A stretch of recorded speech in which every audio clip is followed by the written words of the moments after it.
কি পেলাম জীবনে? হিসাব মেলাতে গিয়ে দেখি শূন্যতা ছাড়া কিছুই হাতে নেই।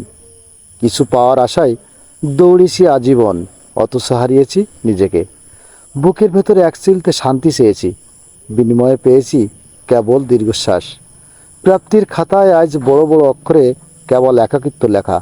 জীবন মানে কি তবে একটার পর একটা ভুল মানুষের অপেক্ষা? শুভ সকাল।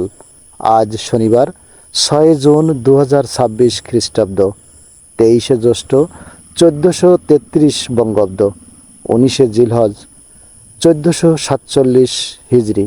ঋতু পরিক্রমায় এখন চলছে গ্রীষ্মকাল। শুভ হোক সারাদিন।